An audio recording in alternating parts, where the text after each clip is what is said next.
मैं हूं अदील इम्तियाज़ और आज हम न्यूटन यानी दुनिया के सबसे नामवर साइंसदान के बारे में पढ़ेंगे। हम न्यूटन की डिस्कवरीज को डिस्कस करेंगे, इन्वेंशंस को देखेंगे और हिस्ट्री को देखेंगे, उन हालात को देखेंगे जिसमें न्यूटन ने वो काम किए। हमें अमूमन न्यूटन के डिस्कवरीज के बारे में बहुत ज़्यादा बता दिया जाता है, लॉज ऑफ मोशन के बारे में बताया जाता है, पर हमें ये चीज़ें बताई नहीं जाती कि ये लॉज जो न्यूटन ने डिस्कवर किए ये किन हालात में डिस्कवर किए, क्या ऐसी ज़रूरत पेश आई जिसमें ये लॉज जो हैं वो बनाए गए, और उनका जो वाई कॉन्सेप्ट है यानी वो क्यों किए गए ये हमसे पोशीदा रह जाता है। तो हम इस पूरे लेक्चर में देखेंगे कि न्यूटन ने क्या किया और सबसे अहम सवाल क्यों किया। न्यूटन की अगर आप सीधा डिस्कवरीज देखें तो न्यूटन ने जो बहुत अहम काम किए वो कुछ मैंने यहाँ पर लिख लिए हैं। उसमें सबसे अहम काम न्यूटन का जो था वो ये था कि उसने प्लैनेटरी मोशन के बारे में लॉज दिए, मोशन के लॉज दिए, प्लैनेटरी मोशन भी और आपके जो ज़मीन के मोशन है उसके बारे में भी, जिसको हम टेरेस्ट्रियल मोशन कहते हैं और सेलेस्टियल मोशन कहते हैं, जो प्लैनेट यानी ज़मीन से बाहर मोशन होता है। तो दोनों के बारे में न्यूटन ने हमें मोशन के लॉज दिए कि ज़मीनें चीज़ें हरकत कैसे करती हैं और वो किन कानून के तहत हरकत करती हैं। उसके साथ साथ न्यूटन ने हमें लाइट के बारे में बताया, थ्योरी ऑफ लाइट दी, और फिर लाइट की रिफ्लेक्शन रिफ्लेक्शन, उसके साथ साथ टेलीस्कोप और मेजर लाइट लॉज जो हैं वो भी न्यूटन की तरफ से आए और उसने उस पर काम किया, जो बाद में और लोगों ने भी उस पर मज़ीद वर्क किया। बायनॉमियल थ्योरम जो है वो भी न्यूटन ने बनाया। इसी तरीके से न्यूटन ने एक बहुत अहम ब्रांच मैथमेटिक्स की जिसे कैलकुलस कहते हैं उसको फिज़िक्स का काम करते हुए बनाया, उसको इन्वेंट किया। इस काम में उसके साथ साथ शेयर जो है वो लिबनीज़ का भी है, एक और जर्मन साइंटिस्ट थे, पर न्यूटन ने अपने तौर पर कैलकुलस को बनाया जो आजकल हम देखेंगे कि हमारे दुनिया में हर जगह पर इस्तेमाल हो रही है। उसके साथ साथ न्यूटन ने मोशन के साथ साथ ग्रेविटी के भी लॉज जो है वो हमें दिए। ग्रेविटी का एक बहुत मशहूर लॉ जो है वो न्यूटन की तरफ से आया और हमें उसने काफ़ी ज़्यादा दुनिया को और स्पेस को जांचने में, समझने में मदद दी। तो ये न्यूटन का कुछ इंट्रोडक्शन था और उसकी कुछ बेसिक जो अचीवमेंट्स थी वो हमने यहाँ पे डिस्कस की। तो सबसे पहले चलते हैं 1642 1642 में। 1642 में न्यूटन पैदा हुआ। न्यूटन के फादर जो थे वो उसकी पैदाइश के 3 महीने पहले फौत हो चुके थे और न्यूटन की मदर ने बहुत जल्दी दूसरी शादी कर ली। तो न्यूटन जो है वो अपने ग्रैंड मदर के पास ज़्यादा टाइम रहा, इसलिए उसको अपने पेरेंट्स से बहुत ज़्यादा लगाव नहीं था। ये न्यूटन का घर है जो मैंने दिखाया। और न्यूटन इंग्लैंड के एक मुज़फ़्फ़राती इलाके में पैदा हुआ था, छोटे से इलाके में पैदा हुआ था। बचपन से ही उसको अपने पेरेंट्स से बहुत ज़्यादा प्यार नहीं था और वो अकेला रहता था। उसको उसके पेरेंट्स ने एक छोटे से स्कूल में दाखिल करवा दिया वहीं पर। तो न्यूटन जो था वो प्रैक्टिकली एक्सपेरिमेंटेशन पे बड़ा यकीन रखता था, वो चीज़ें बना बना के देखता था। तो जो चीज़ उसने सबसे पहले बनाई वो एक विंड मिल बनाई। ये वो विंड मिल है, यानी एक्चुअली ये वो नहीं है जो न्यूटन ने बनाई, पर न्यूटन ने इस तरीके की विंड मिल बनाई। तो उसके अंकल ने जब ये देखा कि ये तो इतना ज़हीन बच्चा है कि छोटी सी उम्र में और ये विंड मिल बना रहा है और ये इस तरह की प्रैक्टिकल चीज़ें बना रहा है, तो उन्होंने न्यूटन की वालदा को कहा कि आप इसको पढ़ने के लिए किसी अच्छी यूनिवर्सिटी और कॉलेज में भेजें। उनके बहुत ज़्यादा इसरार पर न्यूटन को ट्रिनिटी कॉलेज ऑफ कैम्ब्रिज में भेजा गया। ये एक बहुत ज़बरदस्त कॉलेज था। न्यूटन यहाँ पर गया और वो पढ़ाई में खो गया। कुछ अर्से बाद लोगों को एहसास होना शुरू हो गया कि ये जो बच्चा हमारे पास आया है ये तो एक्स्ट्रा ऑर्डनरी है, ये तो बहुत ही इंटेलिजेंट है। न्यूटन ने वहाँ पर अपना काम जो है वो पूरी तरीके से किया, बल्कि न्यूटन ने वहाँ पर मैथमेटिक्स और फिज़िक्स की बेसिक्स जो हैं वो वहाँ पर सीखी और उसने अपनी सोच विचार शुरू कर दी।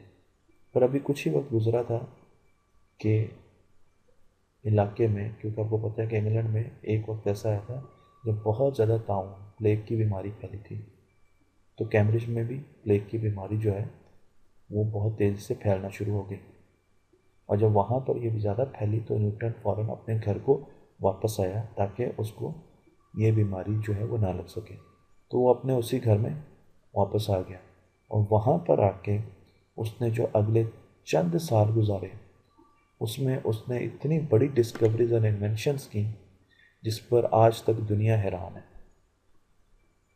न्यूटन के बारे में ये कहा जाता है कि वो बहुत ज़्यादा सोशल नहीं था, यानी वो अपने काम से काम रखने वाला बंदा था और बहुत ही ज़्यादा काम करने वाला बंदा था। न्यूटन एक दिन में 3 घंटे 4 घंटे सोता था। न्यूटन जब अपने घर में वापस आया तो उसने नेचर पर गौर करना शुरू कर दिया। उसने दुनिया को गौर से देखना शुरू कर दिया। उसने मुशाहिदा करना शुरू कर दिया। उसने सोचा ये रेनबो जो है इसमें मुख्तलिफ़ कलर्स क्यों नज़र आते हैं, जब भी बारिश होती है तो इसमें मुख्तलिफ़ कलर्स क्यों नज़र आते हैं। उसने ये सवाल किया और ये सवाल लाइट थ्योरी का, थ्योरी ऑफ लाइट का मूजद बना। उसने लाइट पर गौर करना शुरू कर दिया। अब उसके पास कोई टूल्स तो थे नहीं, पर उसको अंदाज़ा हो गया कि वाइट लाइट जो है इसमें फर्दर भी छोटे कंपोनेंट्स हैं। तो आप हैरान होंगे सोच के कि न्यूटन अपने एक्सपेरिमेंट कैसे करता था। न्यूटन एक सुई लेके, एक निडल लेके अपनी आँख के अंदर की तरफ रख के आँख को बहुत ज़्यादा खोलने की कोशिश करता था। उससे उसको रंग बिरंगे सर्कल्स नज़र आते थे। क्यों? क्योंकि उस वक्त टूल्स तो थे नहीं लाइट को देखने के लिए, ऑपरेटर्स नहीं थे। तो न्यूटन ये काम करता था कि अपनी आँख के अंदर सुई रख के उससे उसकी आँख को नुकसान भी पहुंचता था, पर वो लाइट को देखता था। एक छोटे से कमरे में छोटा सा सुराख करता था, उस सुराख से लाइट अंदर आती थी, कमरे में अंधेरा कर देता था और फिर ये निडल अपनी आँख में डाल के गौर से देखता था तो उसको कुछ कलर्स के सर्कल्स जो है वो नज़र आते थे। पर ये काम वो ज़्यादा देर नहीं कर सका, बल्कि उसको एक चीज़ मिली जिसको हम कहते हैं प्रिज्म। न्यूटन को जब प्रिज्म मिला तो उसने उसके ऊपर लाइट डालना शुरू कर दी। जैसे ही प्रिज्म पर लाइट डली तो प्रिज्म क्या करता है, लाइट को 7 कंपोनेंट्स में या 7 कलर्स में दिखाता है। तो न्यूटन ने फ़ौरन देख लिया कि लाइट जो है, जैसे उसने लाइट रे प्रिज्म पे डाली तो लाइट जो है वो 7 कंपोनेंट्स में नज़र आना शुरू हो गई। कुछ कंपोनेंट्स जो है वो कलर्स जो है वो बहुत ज़्यादा नज़र आते हैं और कुछ जो है वो बहुत कम नज़र आते हैं, पर वो बीच में होते ज़रूर हैं। जिस तरह आप यहाँ पर देखें तो ग्रीन और रेड के बीच में येलो कलर है, बहुत छोटी लाइन है, नज़र नहीं आता पर एक्चुअली वो है। तो इसी तरीके से उसने जब गौर से उस चीज़ को देखा तो उसको एहसास हुआ कि प्रिज्म पे जब उसने लाइट डाली तो लाइट का कुछ हिस्सा प्रिज्म से दूसरी तरफ रिफ्लेक्ट कर गया और कुछ हिस्सा प्रिज्म में एंटर होते हुए दूसरी एक और तरफ से 7 कलर्स में बाहर निकला। अच्छा जी, न्यूटन ने जब ये एक्सपेरिमेंट किया तो उसको अंदाज़ा हो गया कि वाइट लाइट जो है वो 7 कंपोनेंट से मिलकर बनती है, 7 कलर से मिलकर बनती है। दुनिया का पहला साइंटिस्ट जिसने ये बात की। और जब उसने अपने दोस्तों को ये बताया, न्यूटन ने अपना काम जो है वो अपने दोस्तों से बहुत लेट शेयर किया। वो अमूमन ये करता था कि वो उस कमरे में बैठ के, अपने घर में बैठ के काम करता रहता था और उसको डॉक्यूमेंट करता रहता था, पेजेस पे लिखता रहता था और अपनी जितनी भी इन्वेंशंस थी और डिस्कवरीज थी वो अपने तक रखता था।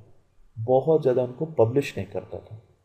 उसकी वजह भी समझ जाती है क्यों, क्योंकि जब न्यूटन ने अपना ये काम पब्लिश किया है जिसमें उसने बताया कि वाइट लाइट जो है वो 7 कलर से मिलकर बनती है, तो काफ़ी ज़्यादा साइंटिस्ट जो है वो उसके ख़िलाफ़ हो गए। लोग हैरान परेशान हो गए। वो कहते ही उन्होंने उसकी इस डिस्कवरी को मानने से इनकार कर दिया, बल्कि न्यूटन पे बहुत शदीद क्रिटिसिज्म हुआ, जिससे न्यूटन जो है वो बहुत अरसा अपसेट भी रहा, क्योंकि न्यूटन बहुत सेंसिटिव तबीयत का मालिक था। उस पर जब भी कोई क्रिटिसिज्म होता था तो वो काफ़ी ज़्यादा उसको फील करता था। अब जब न्यूटन ने ये देख लिया कि मैंने प्रिज्म रखा, इसने प्रिज्म रखा, यहाँ पर वाइट लाइट आई एक रे और यहाँ पर और भी ये 7 कलर्स बन गए। तो न्यूटन ने अब एक और बड़ा ही इंजीनियस किस्म का एक्सपेरिमेंट किया। उसने कहा हो सकता है कि ये कलर्स जो हैं, जैसा रेड कलर है, ये भी फर्दर कुछ कलर से मिलके बने हो। तो क्यों ना मैं एक और प्रिज्म जो है इसके आगे भी रखूं। ये देखें, उसने क्या किया, एक दूसरा प्रिज्म जो है वो रेड कलर के आगे रखा। ये कहीं ऐसा तो नहीं कि इसमें से हल्का रेड, गहरा रेड, बीच वाला रेड, तीन कलर हों, यानी और छोटे कंपोनेंट्स हों रेड कलर के। जब उसने रखा तो रेड कलर को कोई फ़र्क नहीं पड़ा, उसने कोई तब्दीली नहीं देखी। तो उसने कहा अच्छा ठीक है, इसका मतलब ये है कि ये जो 7 कलर्स हैं ये फर्दर और कलर से मिलकर नहीं बने, बस ये बेसिक 7 कलर्स हैं जिससे वाइट लाइट बनती है। तो न्यूटन ने जब ये एक बहुत बड़ी डिस्कवरी की तो फिर उसने लाइट की मुख्तलिफ और प्रॉपर्टीज़ को भी देखा, उसने रिफ्लेक्शन को भी देखा, उसने लाइट की रिफ्रैक्शन को भी देखा। ठीक है जी, उसने फिर मिरर्स को भी देखा, उसने लेंसेज में से लाइट कैसे बिहेव करती है वो भी देखा। तो उसने लाइट की जो इमेजिंग है वो उस पर बहुत ज़्यादा एक्सपेरिमेंट किए। यहाँ पर मैंने आपको कुछ दिखाए हैं। उसने रिफ्लेक्शन के लॉज को स्टडी किया, बल्कि उस पर काम किया। स्टडी तो उस चीज़ को करते जो पहले दरियाफ्त हो, उसने उन पर काम किया। उसने रिफ्लेक्शन के लॉज को पर काम किया। उसने इमेज फॉर्मिंग पे, जो हम बहुत ज़्यादा अपने कोर्स की बुक्स में पढ़ते हैं कि इमेज कैसे बनता है और डिस्टेंस का इमेज के साथ क्या ताल्लुक़ होता है, इस पर बहुत ज़्यादा काम किया। जो एक और बड़ा ही रिमार्केबल काम न्यूटन ने किया वो ये कि उससे पहले गैलीलियो, जो एक इटालियन साइंटिस्ट था जिसको हम father of the modern science कहते हैं, गैलीलियो को, जिसने ऐसी चीज़ें दरियाफ्त की और डिस्कवर की जो आज मॉडर्न साइंस में बहुत ज़्यादा काम आती हैं, उसने एक टेलीस्कोप बनाई। गैलीलियो ने एक्चुअली टेलीस्कोप इजाद नहीं की थी, पर गैलीलियो ने पहले ये कॉन्सेप्ट आ चुका था उस वक्त, और गैलीलियो ने उसको एक टेलीस्कोप की शक्ल में दे दिया। और उसकी टेलीस्कोप जो है उसमें लेंस लगे हुए थे, ये आपने गौर रखना, लेंस लगे हुए थे। ठीक है जी। और जब वो अपनी टेलीस्कोप से देखता था जुपिटर को, मार्स को, मुख्तलिफ सियारों को देखता था, तो उसको वो सियारे जो हैं, जैसा ये मून को है, इसमें लाइट मुख्तलिफ रंगों की नज़र आती थी बाउंड्रीज पे। इसको हम एबरेशन भी कहते हैं, इसको फ्रिंजेस भी कहते हैं, कोई भी नाम। यानी कि इमेज पूरा क्लियर नहीं नज़र आता था, बल्कि कभी ये रेड कलर की लाइट नज़र आना शुरू हो जाती थी तो उसको शक पड़ता था शायद सूरज जो है, चाँद जो है वो लाल रंग का भी है। कभी ये लाइट जो है उसको पीली नज़र आना शुरू हो जाती थी, कभी ये लाइट किसी और कलर की। तो उसको ये थोड़ी सी कन्फ्यूजन रहती थी, पर एक्चुअली ये कन्फ्यूजन जो थी ये चाँद की नहीं थी, ये उस टेलीस्कोप का एक मेल फंक्शन था, ये उसमें एक ख़राबी थी जिसकी वजह से ये लाइट जो है, ये मध्यम लाइट जो है वो हर सियारे के गिर्द गैलीलियो को नज़र आती थी। वो चाहे जुपिटर को देखता था तो वहाँ पे भी उसको नज़र आती थी, वो मार्स को देखता तो वहाँ पे भी उसको नज़र आती थी। और इसकी वजह क्या थी? इसकी वजह जो है वो न्यूटन ने ढूंढ ली। और न्यूटन ने क्या ढूंढा? न्यूटन क्योंकि ये जान चुका था कि जब भी आप किसी गिलास में से, प्रिज्म एक गिलास ही होता है ना, तो न्यूटन ये जान चुका था कि जब भी आप किसी गिलास में से वाइट लाइट को गुजारते हैं तो वो 7 कलर्स में, या 7 में नहीं तो कम से कम कुछ कलर्स में सेपरेट हो जाती है, अलग अलग हो जाती है। तो अब जो गैलीलियो थी उसकी टेलीस्कोप में 2 लेंस लगे हुए थे। एक लेंस जो है ये यहाँ पे लगा हुआ था। ठीक है जी। इसको मैं आपको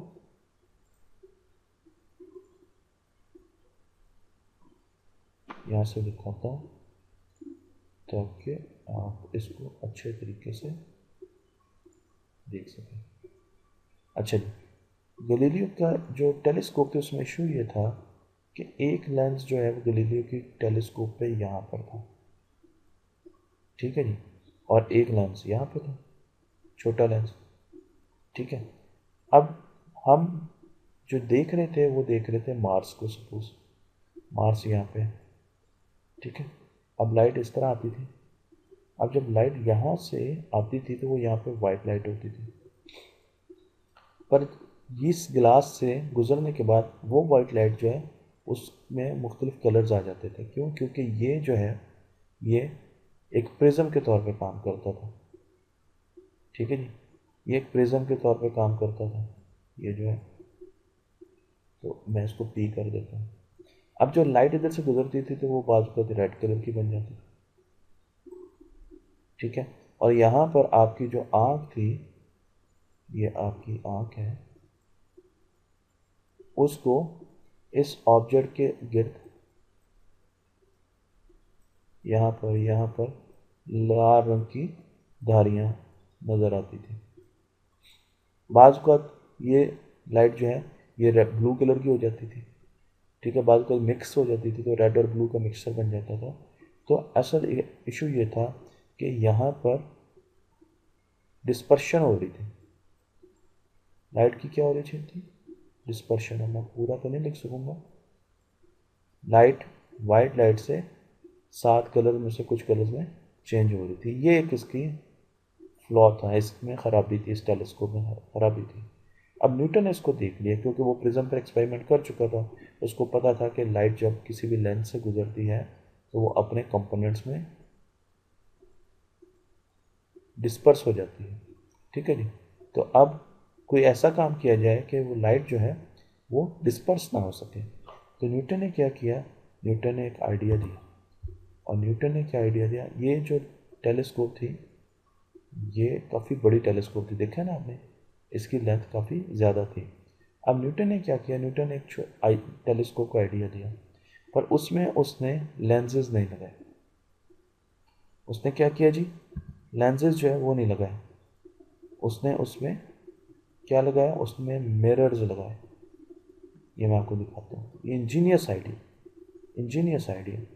उसने क्या किया, उसने जो लाइट यहाँ पे मार्स से आ रही थी, यहाँ पे मार्स से, ठीक है, यहाँ से लाइट आ रही है, तो यहाँ पे कोई लेंस नहीं है, कोई लेंस नहीं है। अच्छा, वो लाइट जो है वो सारी की सारी यहाँ पर आई, यहाँ पर है एक मिरर, ये है मिरर। मिरर का क्या करता है, वो लाइट को रिफ्लेक्ट करता है, उसमें से लाइट गुजरती नहीं है। तो अब क्या हुआ, जब लाइट उसमें से गुजरी नहीं तो वो डिस्पर्स नहीं हो सकती, वो अपने कंपोनेंट्स में नहीं जा सकती, ठीक है जी। क्योंकि ये प्रिज्म तो नहीं रखा उसने, ग्लास नहीं रखा उसने, मिरर रखा। तो अब क्या हुआ, पहले लाइट जो है वो आई इस तरीके से आके इस पर पड़ी, यहाँ से सारी लाइट जो है वो रिफ्लेक्ट हुई और उसने एंगल पे रिफ्लेक्ट की, छोटे, देखें ये जो लाइट है ना ये इस एंगल पे इसने की। ये एक छोटा आपके पास ग्लास और है, 2 ग्लासेस हैं जी, एक ये ग्लास है,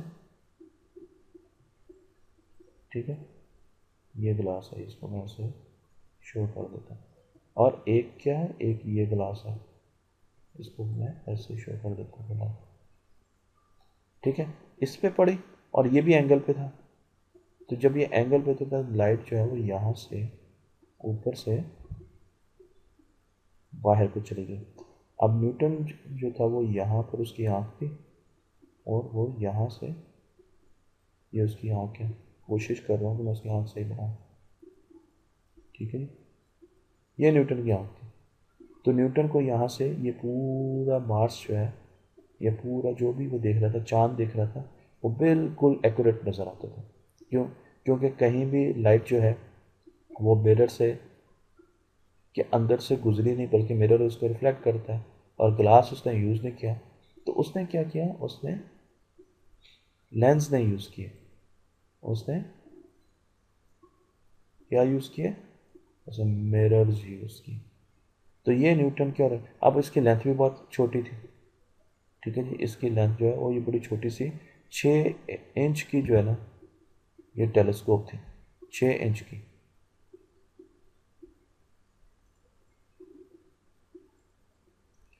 इस टेलीस्कोप की वजह से, ये टेलीस्कोप है जी न्यूटन, कितनी छोटी टेलीस्कोप है। ये टेलीस्कोप जो है ये वहाँ पर कुछ अरसे तो न्यूटन ने इससे अपना काम चलाता रहा, पर उसके साथ साथ फिर ये जो रॉयल फैमिली थी इंग्लैंड की, उसको किसी तरीके से इसका पता चल गया, उसको ये मिल गई। तो जब उन्होंने ये टेलीस्कोप देखी तो फिर न्यूटन जो है वो बहुत ज़्यादा मशहूर हो गया इस टेलीस्कोप की वजह से। और आज दुनिया की जितनी भी मॉडर्न टेलीस्कोप्स हैं उसमें न्यूटन की इस टेलीस्कोप का मॉडल जो है वो यूज़ किया जा सकता है, और ये किया जाता है। ये हबल टेलीस्कोप है, ये दुनिया की मॉडर्न तरीन टेलीस्कोप है जो स्पेस में लगाई जाती है ताकि हम दूर के सितारों को, सियारों को, गैलेक्सीज को देख सकें। और ये जो टेलीस्कोप है इसमें न्यूटन के जो मिरर्स का कॉन्सेप्ट है वही यूज़ किया जाता है।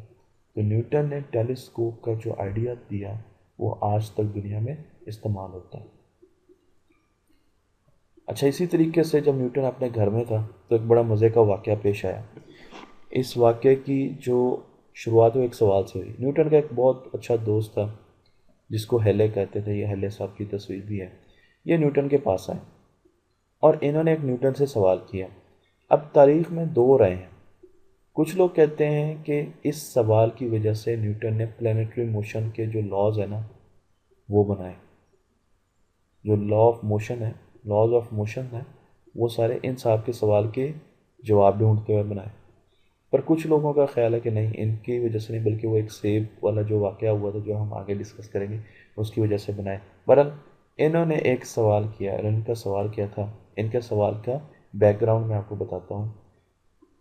अगर आप यहाँ पर एक लाइट सोर्स लें, ये मैं आपको थोड़ा सा समझाने के लिए कि इन्होंने क्या सवाल किया था आपको बैकग्राउंड बता रहा हूँ। और वो जो लाइट सोर्स है यहाँ पर, ठीक है, उसकी रोशनी आ रही है तो इनवर्स स्क्वायर लॉ ये कहता है, ये उस वक्त भी मौजूद था इनवर्स स्क्वायर लॉ, कि अगर आप आर रेडियस पर हैं यानी आर फासले पे हैं उस लाइट से, ये एक बल्ब है, सपोज सूरज है, बल्ब है, ट्यूबलाइट है, तो जो इसकी लाइट की इंटेंसिटी यहाँ पर होगी ना वो होगी 1/r²। ठीक है जी, 1/r²। अगर R1 है तो यहाँ पर इंटेंसिटी 1 होगी। अब आप जैसे उससे दूर जाएंगे तो इंटेंसिटी जो है वो रेडियस के स्केयर के लिहाज से कम होगी। क्यों? क्योंकि ये 1/r² है। तो यहाँ पर जो इंटेंसिटी होगी, अगर ये सपोज मैं r को यहाँ पे इग्नोर कर देता हूँ, 2 है, ठीक है, रेडियस यहाँ से यहाँ तक 2 है, तो इंटेंसिटी कितनी होगी? 1/4, 1/4। क्यों? क्योंकि 1/r² है ना। अगर यहाँ पे 3 है तो यहाँ पर ये जो लाइट है इसकी इंटेंसिटी कितनी होगी? 1/9। तो क्या है जी, वो ये कहता है इनवर्स स्क्वायर लॉ कि इंटेंसिटी जो है लाइट की वो 1/r² से कम होती है। जितनी जितनी दूर आप सोर्स से जाएंगे, ये सोर्स है तो आप इससे जितना दूर जाएंगे इस तरीके से कम होगी। अच्छा, ये जो लॉ था ये एक साइंटिस्ट था केपलर, उसने कहा कि जो प्लैनेटरी मोशन है उसमें सूरज जो है, सूरज वो भी इसी तरीके से उसकी जो लाइट की इंटेंसिटी है वो तो ऐसे होती है बिल्कुल, पर वो ग्रेविटी की एक फोर्स जो है वो भी ऐसे कम होती है। यानी जो हम एक दूसरे को खींचते हैं, सूरज जो है वो चीज़ों को खींचता है पर ज़मीन को खींचता है, वो भी इसी तरीके से कम होती है। अच्छा, अब ये उसने थोड़ा सा एक मॉडल दिया था प्लैनेटरी मोशन का। उसने कहा कि यहाँ पर ग्रेविटी जो है वो 1 होगी, यहाँ पर ग्रेविटी जो है वो 1/4 होगी, यहाँ पे ग्रेविटी जो है वो 1/9 होगी। तो ग्रेविटी की फोर्स जो है वो भी डिस्टेंस के साथ जो है वो स्क्वायर ऑफ द डिस्टेंस जो है वो कम होती है। इंटेंसिटी भी लाइट की और ग्रेविटी भी। तो ये उसने एक मॉडल दिया था, इनवर्स स्क्वायर लॉ कहते थे। अब जब अगर आप यहाँ पर देखें तो मैं आपको वही बताता हूँ कि यहाँ पे हमने लाइट की इंटेंसिटी की बात की थी। अब इसको प्लैनेटरी मोशन में इनवर्स स्क्वायर लॉ को देखें। ये सूरज है, ठीक है जी, सूरज जो है उससे ज़मीन जो है वो मूव कर रही है, ये ज़मीन है। अभी आपने इसको नहीं देखना है लेफ्ट साइड में, ज़मीन जो है उसका जो डिस्टेंस है उससे वो 1 है सपोज, ठीक है। तो अब फोर्स कितनी होगी? 1/1², तो वो 1 होगी। अच्छा, अगर हम ज़मीन को और पीछे ले जाते हैं, अब आप लेफ्ट साइड पर आ जाएं और इसका रेडियस जो है वो 2 हो जाता है, तो अब फोर्स कितनी होगी? यानी ये फोर्स जो है वो 1/4 हो जाएगी। और ये कौन सी फोर्स है? ये ग्रेविटेशनल फोर्स है, इनके दरमियान ग्रेविटेशनल फोर्स है, ठीक है। तो ये इनवर्स स्क्वायर लॉ था जिसको बाद में न्यूटन ने मॉडिफाई किया, चेंज किया और उसने इसको बहुत ज़्यादा जनरलाइज किया, वो हम इसको देखेंगे, ठीक है। तो ये इनवर्स स्क्वायर लॉ ग्रेविटेशन पे भी अप्लाई होता था और लाइट पे भी होता था। अच्छा, अब हेले आया और हेले साहब ने एक सवाल किए। उन्होंने ये कहा कि न्यूटन साहब ये बताएं कि अगर ग्रेविटेशनल ये जो इनवर्स स्क्वायर लॉ है ये प्लैनेटरी मोशन पे एप्लीकेबल है, तो प्लैनेट्स जो हैं वो सूरज के गिर्द जो घूमते हैं या चांद ज़मीन के गिर्द घूमता है, तो उनके घूमने की ट्रेजेक्टरी क्या है, यानी वो क्या सर्कुलर मोशन है, क्या स्ट्रेट लाइन वाला मोशन है, ठीक है जी, कैसा मोशन जो है वो होगा उनका कि वो इनवर्स स्क्वायर लॉ जो है उसको मीट भी करें। तो न्यूटन उसके पास बैठा हुआ था, तो न्यूटन ने फ़ौरन उसको कहा कि वो एक एलिप्स में मूव करेंगे। एलिप्स एलिप्स कोन की शक्ल अगर आप देखें ना, काट के क्रॉस सेक्शनल एरिया देखें, तो एक एलिप्स में मूव करेंगे। हेलेन ने कहा कि आपने ये कैसे जाना? तो न्यूटन ने कहा कि इसको मैंने कैलकुलेट किया। अब ये एक बड़ी अहम मज़े की बात है कि जिस वक्त की हम बात कर रहे हैं उस वक्त दुनिया में ट्रिग्नोमेट्री होती थी, अलजबरा होता था, पर एक जो बहुत अहम फील्ड है मैथमेटिक्स की, कैलकुलस, वो एज सच नहीं होती थी। और जो कैलकुलस है इसके बारे में मैं आपको बताऊंगा कि ये चेंजिंग मैथमेटिक्स, चेंजिंग बॉडीज़ का मैथमेटिक्स है। जो चीज़ें चेंज होती हैं ना, जो चीज़ें वक्त के साथ साथ बदलती हैं, उसका मैथमेटिक्स है कैलकुलस। अच्छा, अब न्यूटन ने कहा जी कि वो तो एक्लिप्स है। अब एक्लिप्स जो है उसको एज सच उस वक्त ज्योमेट्री में इतनी अहमियत हासिल नहीं थी और उसकी कैलकुलेशंस इतनी आसान नहीं थी। ज्योमेट्री में हम अगर देखें तो हम ट्रायंगल्स, सर्कल्स, ठीक है, इस किस्म की चीज़ों को ज़्यादा जानते हैं, रेक्टेंगल्स को, ठीक है जी, सिलेंडर्स को, पर हम एक्लिप्स को, पैराबोलास को, ये चीज़ें जो हैं ये कैलकुलस से आती हैं। तो उस वक्त ये मैथमेटिक्स नहीं था, उस वक्त वो मैथमेटिक्स नहीं था जिसकी न्यूटन बात कर रहा था। तो हेले ने कहा जी कि आप मुझे वो प्रूफ दें जो आपने किया। तो न्यूटन को वो प्रूफ उस वक्त तो नहीं मिला। न्यूटन ने कहा मैं आपको एक लेटर के ज़रिए वो भिजवा दूँगा। तो न्यूटन ने कुछ अरसे बाद अपने दोस्त को एक ख़त भिजवाया जिसमें उसने साबित किया कि जो प्लैनेट्स हैं वो, जैसा ज़मीन है वो सूरज के गिर्द एक एलिप्स में मूव करती है, ठीक है, एक जो है एलिप्स बनाती है और उसमें मूव करती है। तो ये जो लेटर है ये उसकी ओरिजिनल कॉपी है, ये यहाँ पर उसकी ओरिजिनल कॉपी है। और इस चीज़ को दरियाफ्त करने के लिए, इस चीज़ को साबित करने के लिए न्यूटन को एक ब्रांच बनानी पड़ी मैथमेटिक्स की, नया मैथमेटिक्स बनाना पड़ा और उस मैथमेटिक्स को हम कैलकुलस कहते हैं, कैलकुलस, ठीक है जी। और आज दुनिया में हर जगह पर कैलकुलस यूज़ होता है, पर कैलकुलस एक्चुअली सबसे पहले न्यूटन ने बनाया था। और इस पर यह भी कहा जाता है, इसमें दो साइंटिस्ट जो है वो अपना इसको इन्वेंट करने में अपना शेयर करते हैं एक्नॉलेजमेंट। उसमें लिबनीज जो है वो जर्मन साइंटिस्ट था और न्यूटन जो है वो इंग्लिश साइंटिस्ट था। तो इन दोनों ने साथ साथ दूर बैठे हुए कैलकुलस को बनाया। और न्यूटन क्योंकि एक फिजिस्ट था तो उसने अपने प्रॉब्लम को सॉल्व करने के लिए कैलकुलस को बनाया, जबकि लिबनीज जो है वो मैथमेटिशियन था। तो न्यूटन की ये बहुत बड़ी एक अचीवमेंट थी जो बहुत बाद लोगों को अंदाज़ा हुआ कि न्यूटन ने कितनी बड़ी चीज़ जो है वो बना दी है, ठीक है। ये न्यूटन के देखें अगर आप, तो ये उसकी ड्राइंग्स हैं जिसमें उसने पैराबोलाज, एलिप्सेस, मुख्तलिफ़ किस्म की ज्योमेट्रिक शेप्स, ये सारी वर्किंग, इटरेशंस, मैथमेटिक्स। न्यूटन जो है वो मैथमेटिक्स करने में बहुत ज़्यादा माहिर था, शौक़ रखता था और चीज़ों को कर कर के देखता था। तो उसको बहुत ज़्यादा शौक़ होता था चीज़ों को बार बार करने में। और मैथमेटिक्स जो है न्यूटन जो है उसमें मास्टर था, ठीक है जी। तो ये न्यूटन के अपने पेपर्स के नोट्स हैं जो मैंने यहाँ पर इमेजेस के तौर पे लगाए हैं, ठीक है जी। अच्छा, अब जब न्यूटन ने इनवर्स स्क्वायर लॉ पे थोड़ा सा रिसर्च किया और उसने देखा कि जी एलिप्स जो है उसकी फॉर्म में सारे सियारे जो है वो घूमते हैं, सर्कुलर मूवमेंट नहीं होती, उसकी मूवमेंट जो है एलिप्स में होती है, एलिप्टिकल फॉर्म में मूवमेंट होती है। तो न्यूटन को ये एहसास हुआ कि मूवमेंट जो है दो किस्म की है, एक ज़मीन पे मूवमेंट है और एक प्लानिटरी मूवमेंट है, ठीक है, जिसको हम क्या ये भी कह सकते हैं कि टेरेस्ट्रियल मूवमेंट है। टेरेस्ट्रियल मूवमेंट वो होती है जो ज़मीन पे चीज़ें मूव कर रही हैं, आपकी गाड़ी मूव कर रही है, जहाज़ मूव कर रहा है, ठीक है जी, आप मूव कर रहे हैं, ये इमोशन है एक। और दूसरा मोशन कौन सा है?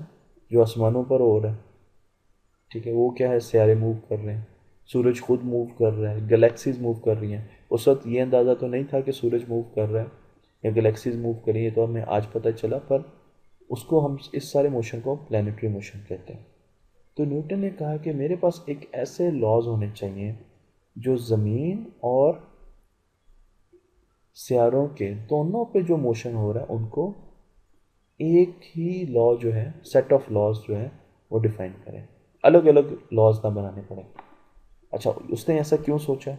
क्योंकि अब ये जो मैं आपको पिक्चर दिखा रहा हूँ, ये जो पिक्चर है, ये पिक्चर है न्यूटन के पेपर की, जिसमें उसने ये लातीनी ज़ुबान में पेपर्स होते थे, उस वक्त लातीनी ज़ुबान में बहुत ज़्यादा काम होता था। ठीक है, अगर आप यहाँ पर देखें तो ये है फिलोसफी नेचुरलिस प्रिंसिपिया मैथमेटिका, और इसमें ये अगर हम न्यूटन का नाम देखें तो ये न्यूटन है, और इसमें इसने पहली मरतबा जो है इन चीज़ों को डिस्कस किया, लाइट को डिस्कस किया काफ़ी ज़्यादा उसने। फिर उसी तरीके से उसने अपने कुछ मैथमेटिकल एडवांसमेंट जो उसने दी थी, कैलकुलस वगैरह, उसको भी डिस्कस किया। अच्छा, अब न्यूटन ने वो तो कर लिया, पर न्यूटन को इस चीज़ का बड़ा एहसास हुआ कि मैंने कुछ ऐसे लॉज बनाने हैं जो कि मोशन को डिफाइन करें। न्यूटन जो है उससे पहले एक और साइंटिस्ट था गैलीलियो, जिसका हमने टेलीस्कोप की बात की, उससे बहुत ज़्यादा इंस्पायर्ड था। तो न्यूटन जो है वो गैलीलियो का वर्क उसने बहुत ज़्यादा पढ़ा हुआ था, और उसने अपने जो जितने भी रिसर्च पेपर लिखे हैं और जितनी भी बुक्स उसने दी हैं, उसमें गैलीलियो का नाम उसने बड़ी जगह रेफ़र किया है, वो उससे काफ़ी ज़्यादा इंस्पायर्ड था। तो गैलीलियो जो है उसने भी लॉज ऑफ मोशन को डिस्कवर करने की भाई रादर काफ़ी कोशिश की थी, पर उससे उसमें खातर खा उस तरीके से कामयाबी ना हो हासिल हो सकी। पर उसकी कुछ चीज़ें थी जो बड़ी मदद की उसने न्यूटन की, और वो चीज़ें की थी, वो ये एक एक्सपेरिमेंट था जो गैलीलियो ने किया था। गैलीलियो ने ये एक्सपेरिमेंट किया था कि लोग ये समझते थे कि भारी चीज़ें जो हैं, और अगर एक हम हल्की चीज़ और भारी चीज़, यानी एक का मैस ज़्यादा और एक का मैस कम हो, उसको अगर ऊंचाई से ज़मीन पर गिराएं तो भारी चीज़ ज़मीन पर पहले गिरेगी और हल्की चीज़ बाद में गिरेगी। अच्छा, गैलीलियो ने जब ये चीज़ देखी तो उसने इस पर एक्सपेरिमेंट करना शुरू किया दिया। गैलीलियो एक बहुत बड़ा एक्सपेरिमेंटर था, हर चीज़ को एक्सपेरिमेंट करके साबित करता था। तो उसने क्या किया, वो गया ऊपर और जाके उसने एक भारी चीज़ ली और एक पतली चीज़ ली और उनको नीचे फेंका। अब क्या हुआ, जो भारी चीज़ थी वो जो है वो ज़मीन पे पहले गिरी, और पतली चीज़ जो है, हल्की चीज़ जो है, मैथ जिसका कम था, वो कम गिरी। मतलब मैं आपको एक एग्जांपल देता हूँ, आप दो पेपर ले लें, अब एक पेपर को आप फोल्ड कर दें, रोल कर दें, बिल्कुल जिस तरह हम कहते हैं ना, उसको अपने ना हाथ में रख के बिल्कुल गुछ मुछ कर दें, ठीक है, और दूसरे पेपर को बिल्कुल सही रखें और उनको ज़मीन पर एक ही हाइट से फेंकें। तो जो पेपर आपने रोल किया होगा, ठीक है, या फोल्ड किया होगा, वो ज़मीन पर पहले गिरेगा, जबकि दूसरा जो पेपर है जो आपने वैसे ही रखा फेंका होगा सीधा रख के, वो बाद में गिरेगा। दोनों का मैथ एक है, दोनों का मैथ एक है, पर ऐसा होना नहीं चाहिए। गैलीलियो ये कहता है, उसकी जो फाइंडिंग है वो ये कहता है कि अगर दो चीज़ों का मैथ बराबर है ना, तो वो ग्रेविटी जो है उन पर एक जैसा जोर लगाती है और दोनों को एक टाइम पर ज़मीन पर गिरना चाहिए, यानी इन दोनों पेपर्स को एक टाइम पर गिरना चाहिए, पर ऐसा होता नहीं है। और फिर गैलीलियो सोचने लग गया, तो फिर उसको वजह पता चल गई, और वो वजह ये थी कि जब आप दो चीज़ें ऐसी लेते हैं जिनकी शेप आपस में मिलती नहीं, तो उन पर एक और फोर्स लगती है, और वो फोर्स कौन सी है? वो है फ्रिक्शन ऑफ एयर। एयर जो है वो, अगर किसी चीज़ का, दो बॉडीज़ को आप ऊपर से दो चीज़ों को फेंक रहे हैं, जिस पर एयर जो है वो ज़्यादा लगेगी, रेजिस्ट करेगी, वो कम तेज़ी से नीचे जाएगा, और जिस पर एयर जो है वो ज़्यादा ज़ोर नहीं लगाएगी, वो तेज़ी से नीचे जाएगा। तो अब हो ये रहा था कि दोनों का मैस तो सेम था, वज़न तो सेम था, पर जब वो नीचे आते थे तो फोर्स ऑफ फ्रिक्शन जो कि एयर देती थी, उसकी वजह से एक स्लो हो जाता था और एक तेज़ी से नीचे गिर जाता था। तो गैलीलियो ने क्या किया, उसने दो बॉल्स ली, ठीक है, और वो एक बहुत बड़े मीनार पे चढ़ गया।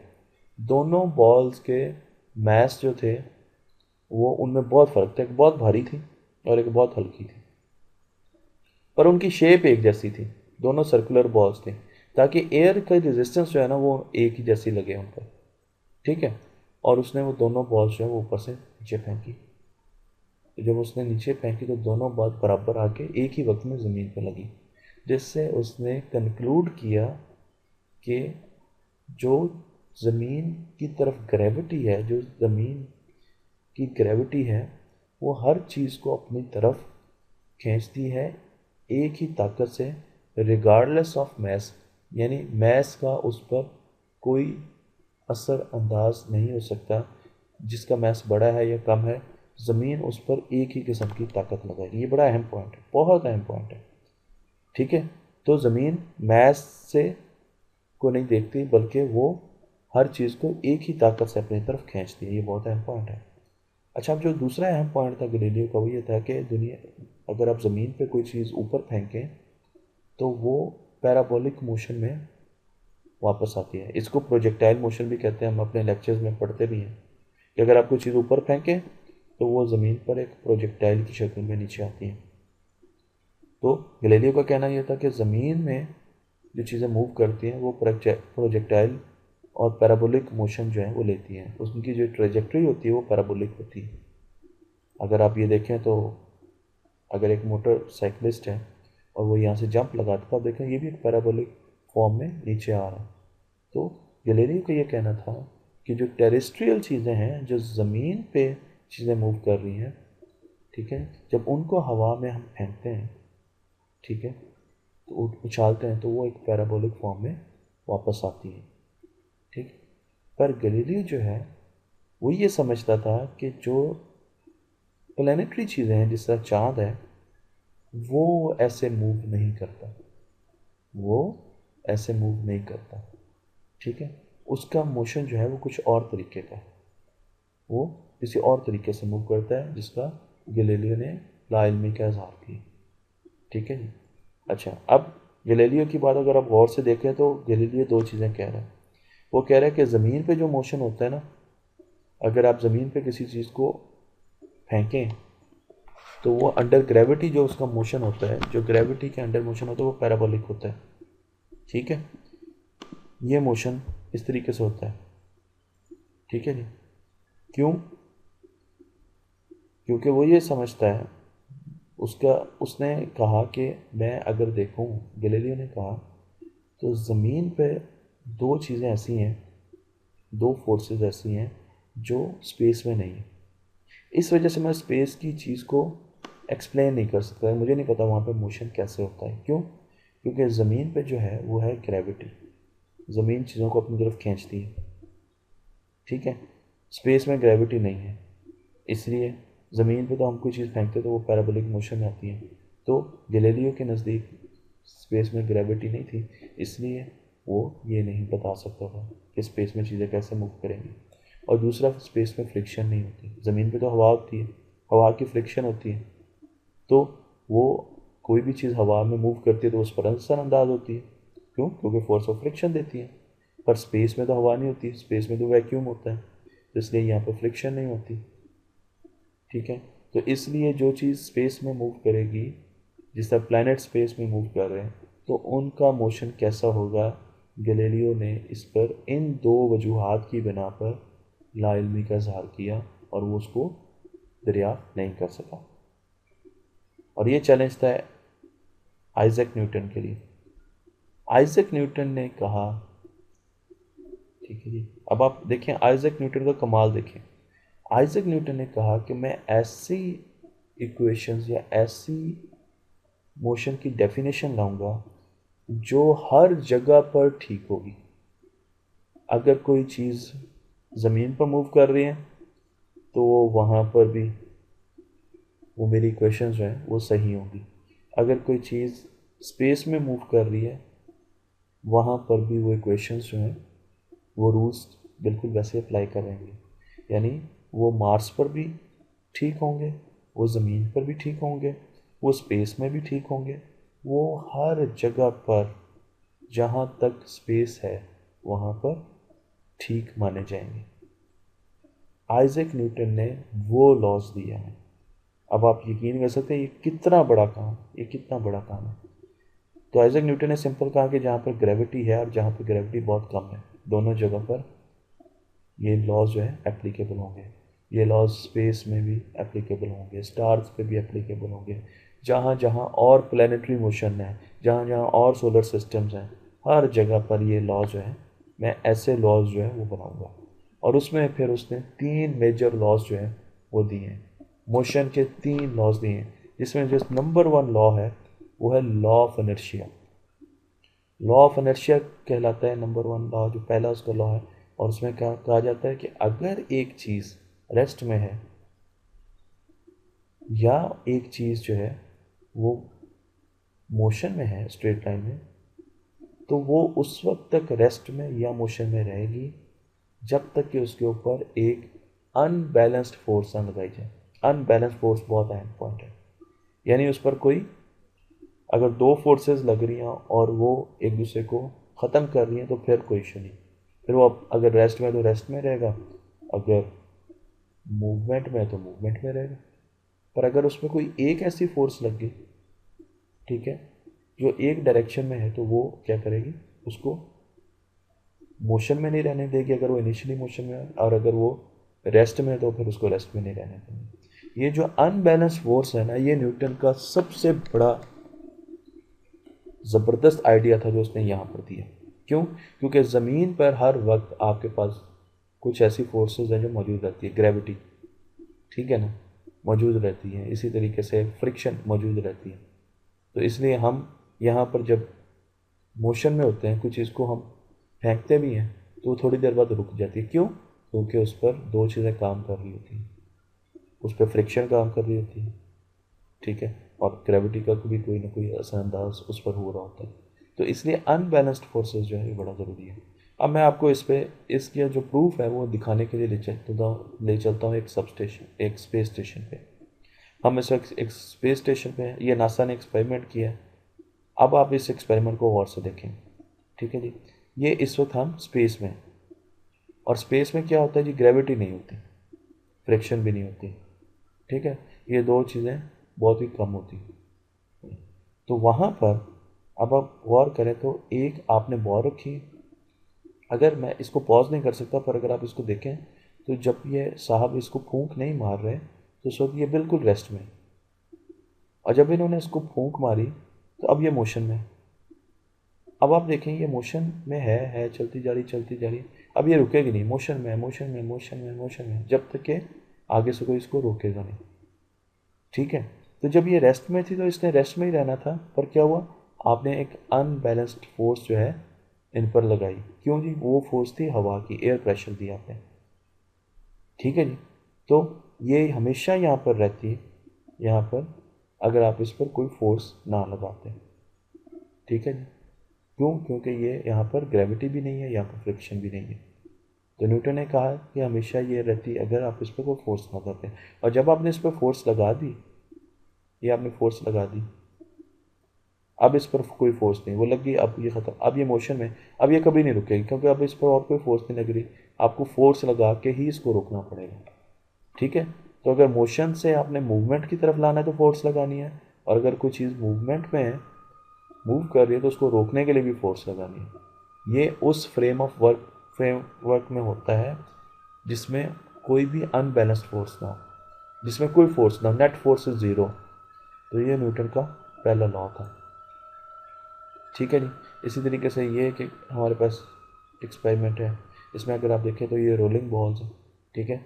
अब ये रोल करती जाएंगी जब तक कि हम इनको रोकें ना, ठीक है जी। हम इनको रोकेंगे, क्यों? इसको कहते हैं इनर्शिया।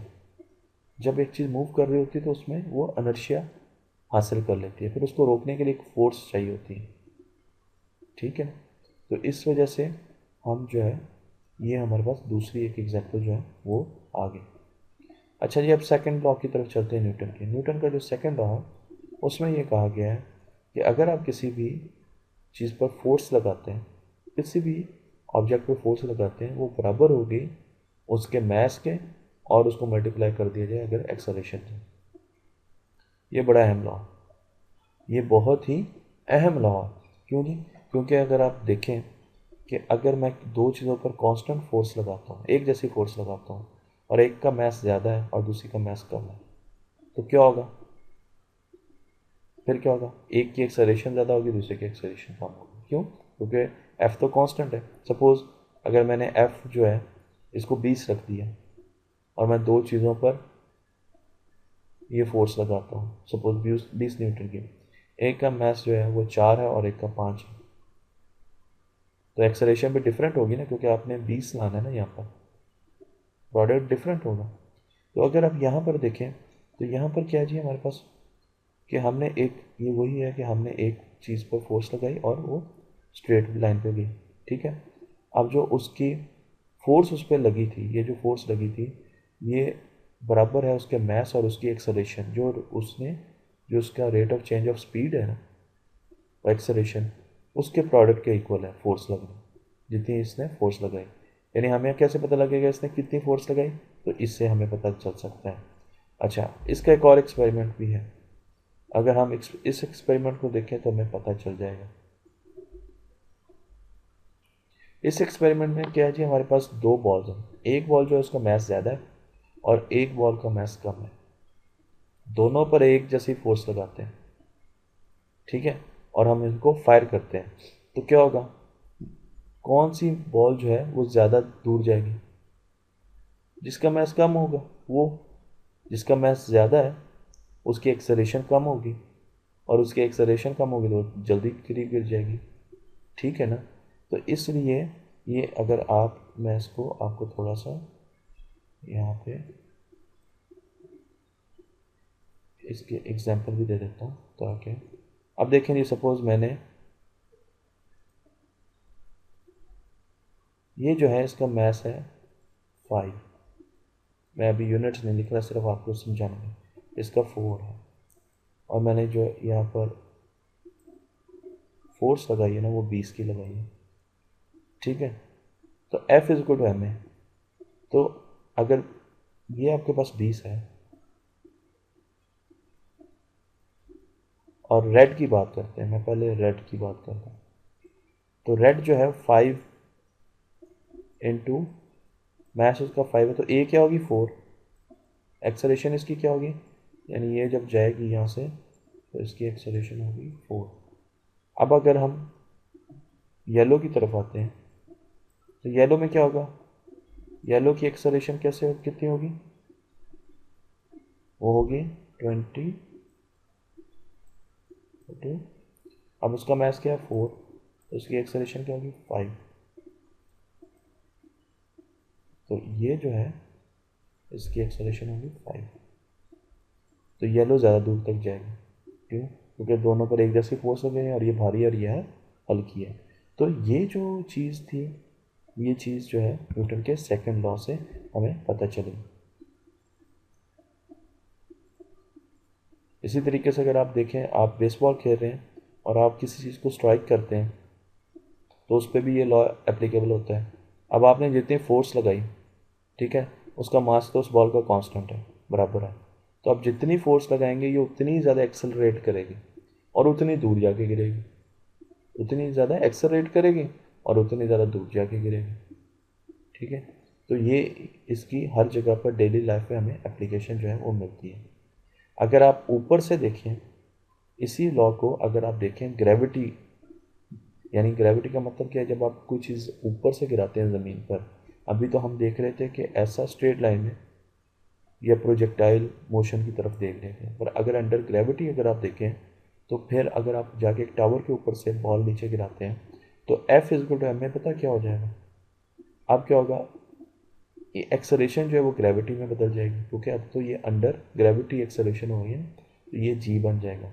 और ये जो फोर्स होगी जिससे ज़मीन उसको अपनी तरफ खींचेगी, ये उसका वेट होता है। इसको क्या कहते हैं? डब्ल्यू। डब्ल्यू इसको तो एम जी। हमारा जो वेट होता है एक्चुअली वो क्या होता है? M G. मैथ हमारा कांस्टेंट रहता है हमेशा। अगर मैं चांद पे चला जाऊँ, अगर मैं कहीं और चला जाऊँ, मेरा मैथ कांस्टेंट रहेगा, पर ग्रेविटी बदलेगी, तो ग्रेविटी की वजह से मेरा चांद पे वजन भी बदल जाएगा, चेंज हो जाएगा। तो ये उसी का वेट जो है, ये भी एक डिडक्शन है सेकंड लॉ से। मैं हूँ दिल इम्तियाज़ और हम न्यूटन की सवाने हयात यानी बायोग्राफी को डिस्कस कर रहे थे। न्यूटन के वो तमाम काम डिस्कस कर रहे थे जो इन्वेंशन और डिस्कवरीज उन्होंने की। उसमें हम थर्ड लॉ ऑफ मोशन जो है उसको देख रहे थे। हमने पहले फर्स्ट लॉ ऑफ मोशन को देखा, फिर दूसरे सेकंड लॉ ऑफ मोशन को देखा, और हम थर्ड लॉ ऑफ मोशन को देखा जो ये कहता है कि हर रिएक्शन का, हर एक्शन का बराबर और ऑपोजिट रिएक्शन होता है। हर एक्शन का बराबर और ऑपोजिट रिएक्शन होता है। अगर आप इसकी एक एक्सपेरिमेंटल जो प्रूफ है वो देखना चाहते हैं तो ये गुब्बारा है मेरे पास, बैलून है, इसमें हवा भरी हुई है। आप यहाँ से इसकी हवा जो है यहाँ से निकालें तो अब क्या होगा कि बैलून जो है वो आगे की तरफ जाएगा, थ्रस्ट, और एयर जो रिलीज होगी इसकी बैलून की वो इस तरफ को होगी। ठीक है जी।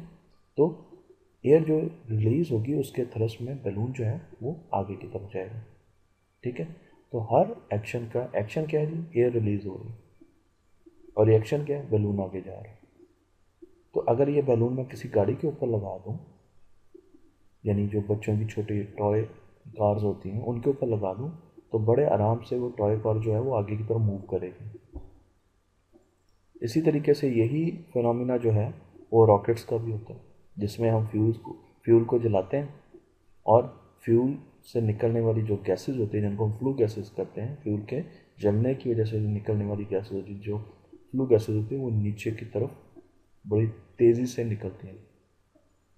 ठीक है, उनकी फोर्स नीचे की तरफ होती है, तो उसके रिएक्शन में एक थ्रस्ट फोर्स जो है वो इसको ऊपर लेके जाती है रॉकेट को। तो ये भी न्यूटन का थर्ड लॉ ऑफ मोशन जो है वो करता है। अब न्यूटन ने 3 लॉज ऑफ मोशन तो हमें दे दिए, पर न्यूटन के दिमाग में अभी अभी एक क्वेश्चन मार्क था, और वो ये था कि इन लॉज से कहीं से भी ये साबित नहीं होता कि ज़मीन सूरज के गिर्द घूमती क्यों, या सियारे सूरज के गिर्द क्यों घूमते हैं, या जहाँ जहाँ भी सितारे हैं वो सब सूरज के गिर्द, अपने अपने सूरज के गिर्द क्यों घूमते हैं।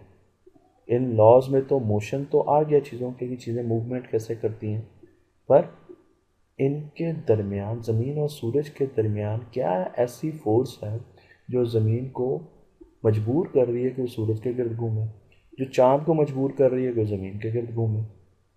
इसके बारे में न्यूटन ने जो है वो सोचना शुरू किया, और वो बड़ा अरसा सोचता रहा। और जब वो बहुत ज़्यादा सोचता था तो एक बहुत ज़बरदस्त वाक़या हुआ। इस वाक़े को हम छोटी छोटी किताबों में पढ़ते हैं, और वो वाक़या था सेब के गिरने का। पर एक्चुअली सेब न्यूटन के सर से टकराया नहीं था, ये हमारी अपनी फैब्रिकेशन है कि सेब जो है वो न्यूटन के सर पे आके गिरा था और फिर उसने सोचा, बल्कि न्यूटन के लॉन में एक सेब का दरख्त था, और न्यूटन अक्सर जाके वहाँ पे बैठ जाता था और सोचता होता था। पर क्या हुआ कि न्यूटन ने ये गौर किया, ये सोचा, जब वो इस प्रॉब्लम पे भी सोच रहा था कि ज़मीन क्यों सूरज के गिर्द घूमती है, तो उसने देखा कि जितने भी सेब लगे हुए हैं वो हमेशा नीचे की तरफ ही गिरते हैं। वो जब भी गिरते हैं तो ज़मीन की तरफ आते हैं। तो उसने ये सवाल पूछा अपने आप से, वाई, क्यों, क्यों सेब हमेशा ज़मीन की तरफ गिरते हैं, क्यों नहीं ये ऊपर जाते चाँद की तरफ, आसमान की तरफ, क्यों नहीं ये दाएं जाते, क्यों नहीं ये बाएं जाते, ये हमेशा ज़मीन की तरफ क्यों आते हैं। तो उसका पहला सवाल ये था। दूसरा सवाल उसका ये था कि अगर सेब ज़मीन पर गिरता है तो फिर चाँद ज़मीन पर क्यों नहीं गिरता। अगर ज़मीन सेब को खींचती है अपनी तरफ और बाकी चीज़ों को खींचती है, एक बॉल को ऊपर फेंके वो उसको भी खींचती है, तो फिर ज़मीन चाँद को क्यों नहीं खींचती, चाँद ज़मीन पर क्यों नहीं गिरता। ये उसका दूसरा सवाल था। और अब उसने 3 सवाल हो गए उसके। पहला सवाल क्या था कि सेब जो है वो ज़मीन पर क्यों गिरता है। दूसरा सवाल क्या था कि चाँद ज़मीन पर क्यों नहीं गिरता। और ये सवाल आए क्यों उसके जहन में, क्योंकि वो ये सोच रहा था कि ज़मीन सूरज के गिर्द क्यों घूमती है। तो 3 सवाल, इन 3 सवालों पर उसने काम शुरू किया। और फिर क्या हुआ, उसने एक बहुत ही ज़बरदस्त किस्म का माइंड एक्सपेरिमेंट जो है वो अपनी तसनीफ़ात में लिखा, माइंड एक्सपेरिमेंट किया लोगों को समझाने के लिए कि चाँद ज़मीन के गिर्द क्यों मूव कर रहा है। क्योंकि न्यूटन ये समझता था कि अगर वो ये एक्सप्लेन कर दें कि चाँद क्यों ज़मीन के गिर्द घूमता है तो फिर तो ये बड़ा आसान है कि ज़मीन सूरज के गिर्द क्यों घूमती है, फिर तो ये बहुत आसान है कि बाकी चीज़ें क्यों सूरज के गिर्द घूमती हैं। तो उसने उसके लिए एक मेंटल एक्सपेरिमेंट, माइंड एक्सपेरिमेंट बनाया। और ये एक्सपेरिमेंट क्या है? ये एक्सपेरिमेंट ये है कि न्यूटन ने ये बताया, मैं साथ साथ आपको ये बताता भी जाता हूँ। देखिए, न्यूटन ने ये कहा कि अगर ज़मीन के ऊपर एक बहुत ऊंची पहाड़ी और उस पहाड़ी के ऊपर एक तोप मैंने रख दी, ठीक है, कैनन तोप जो है उसको रख दिया, और हम ये अज्यूम करते हैं पहले केस के लिए कि ज़मीन में ग्रेविटी नहीं, ज़मीन किसी चीज़ को अपनी तरफ खींचती नहीं। तो अगर ज़मीन किसी चीज़ को अपनी तरफ नहीं खींचती और मैं उस कैनन से, तोप से फायर करता हूँ, तो फिर उसका जो गोला होगा वो किस तरफ जाएगा? देखिए ज़रा, ये गोला हमेशा, इसको मैं थोड़ा सा दोबारा चला देता हूँ।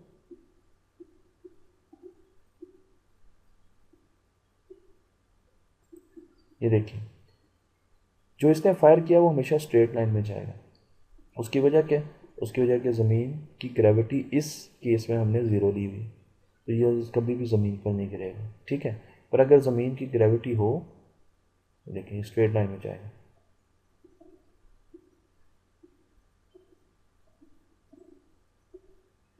पर अगर ज़मीन की ग्रेविटी हो और हम एक बड़ी स्लो स्पीड से फायर करें, हमारी स्पीड बहुत कम हो, और स्पीड कम होगी तो इसकी एक्सेलरेशन भी कम होगी, ठीक है नहीं, तो ये क्या करेगा? ये फ़ौरन ही ज़मीन पर गिर जाएगा, ठीक है।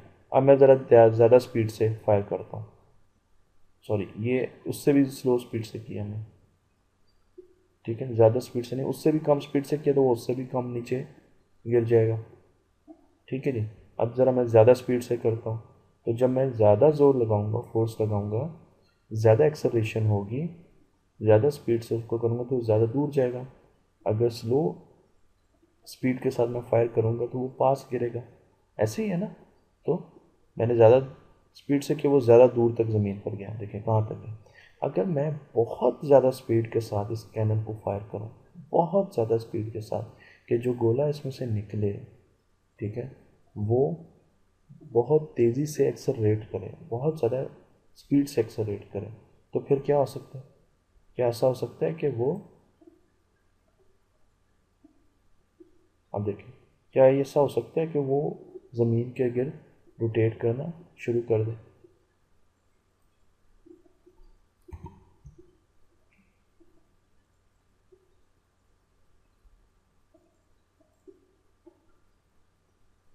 मैं आपको ये यहाँ पर थोड़ा सा इसके बारे में,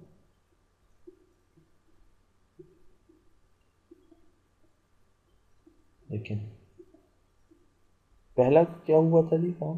पहले ये हुआ था कि हमने एक थोड़ी स्पीड के साथ गोला फायर किया तो वो